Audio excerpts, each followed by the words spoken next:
Good day, sir, ma'am. I'm Harina M. Rarama. I'm married. I'm 34 years old. I have two children, one girl, one boy. I'm college graduate. My course is computer programming. I have no tattoo on my body. I have experience here in the Philippines. My duties are taking care of kids, cooking, marketing, ironing clothes, taking care of a small dog. I'm willing to take care newborn baby and toddler. I am willing to learn how to cook Chinese foods.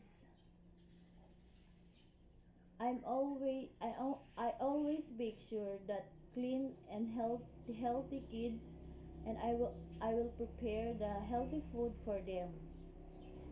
To all my co-employer, please choose me.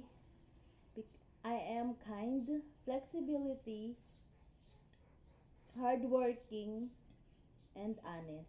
I choose Hong Kong because of the high salary and one of the most country. Thank you, Mom. God bless.